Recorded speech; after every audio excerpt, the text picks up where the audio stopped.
pas sans savoir que à chaque fois que je voyage vers les États-Unis, c'est parce que j'ai une famille aux États-Unis.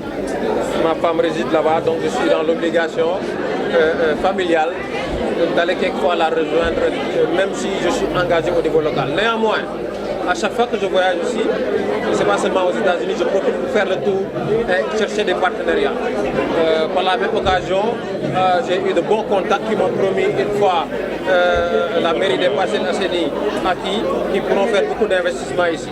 Pour la deuxième question aussi, vous parlez tout à l'heure du découpage administratif qui est une spéculation jusqu'à présent, parce que je pense que le ministère des collectivités territoriales c'est pour l'instant adressé à la commune de Bambilor et de Keur-Massar. Mais pour l'instant, on est au niveau de spéculation pour les Parcelles Assainies. Donc on dit que les gens ont envie de faire revenir les Parcelles Assainies dans le temps. D'autres disent qu'ils ont envie de prendre les Parcelles Assainies et de l'insérer dans le département de Guédiawaye, ce qui serait une grave erreur et monumentale. Moi, je profite de ta question pour lancer un message solennel à la jeunesse. Parcelles Assainies ne doit pas quitter le département de Dakar. Si M. le Président de la République, Macky Sall, a des soucis dans son parti politique pour gérer des intérêts des uns et des autres, ce n'est pas notre problème à nous. Il n'a pas le droit d'utiliser des décrets présidentiels pour peut-être gérer des guerres de parti. Que ce soit M. Diouf Sarr, que ce soit Amadou Ba, s'ils sont en train de se disputer la ville de Dakar, c'est leur problème à nous. Mais ils ne doivent pas utiliser un décret présidentiel pour essayer de régler des problèmes de partis politiques. Ce serait irresponsable. Et nous comptons sur toute la jeunesse des Parcelles Assainies pour se lever, faire une union sacrée autour de ça et marcher pour dire qu'on n'est pas d'accord sur ce découpage administratif-là. Effectivement, les gens m'ont vu accompagner le président Ousmane Sonko, comme j'ai tantôt dit dans mon discours. C'était lors de l'élection présidentielle. Lui et ses camarades se sont rapprochés de moi. Il m'a appelé au téléphone, il a sollicité mon soutien et on l'a soutenu, moi et les membres du mouvement Réaction, sans aucune condition, de manière inconditionnelle. Nous nous sommes battus avec les moyens du bord pour l'élire président de la République au soir du 23 mars 2019, ce qui n'a pas été le cas. On n'a pas été ridicule, d'autant plus que notre coalition est parvenue à accumuler quelque chose comme 15 000 voix, ce qui est considérable.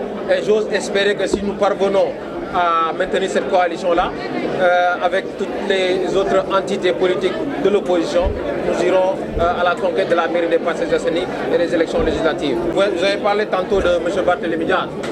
Barthélémy Diaz, la relation qu'on a, c'est une relation d'amitié sincère et de respect mutuel. Vous savez, quand nous nous sommes engagés en politique, ce n'était pas pour nous enrichir personnellement, parce que Dieu a fait par la force des choses que nous avons commencé à travailler très jeunes et nous sommes parvenus à atteindre des niveaux de responsabilité assez considérables et nous étions bien payés. Donc ce n'est pas une question financière ou une question pécuniaire qui pouvait nous détourner de notre objectif. M. Barthélémy Diaz, vers les années 2017, s'est rapproché de moi, j'étais en Guinée, et puis depuis ce jour-là, on a noué une relation amicale, très sincère, et puis il m'a montré beaucoup de respect et je lui ai rendu ce respect au centime. Raison pour laquelle je l'ai invité, lui et M.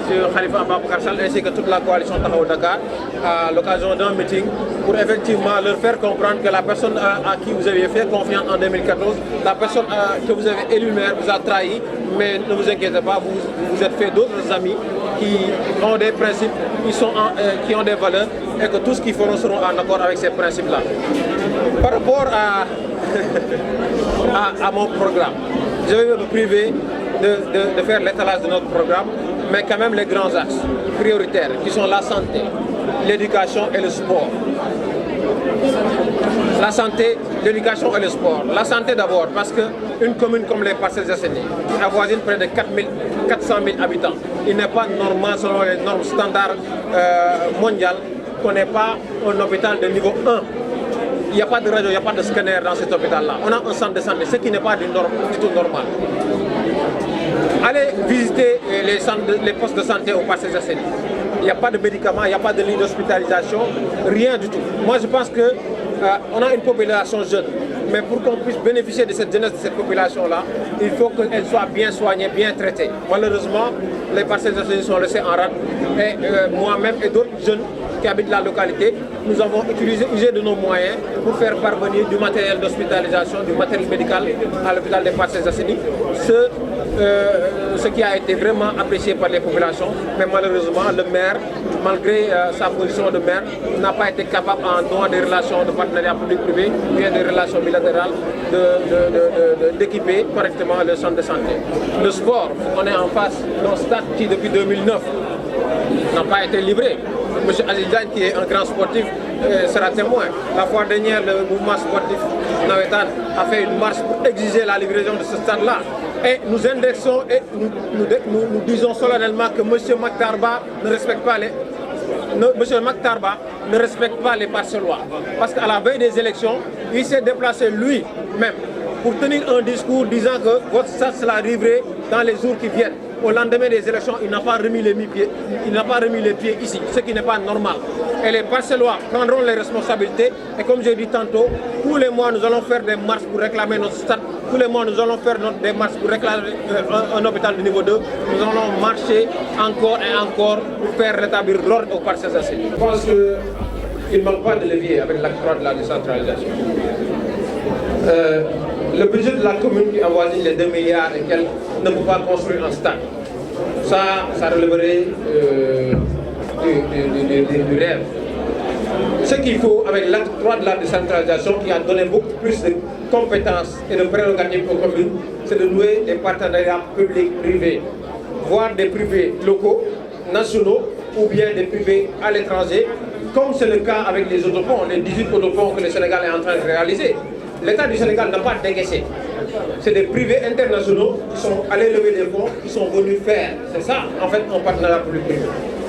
Ça aurait été le cas, le SAC aurait été livré depuis longtemps.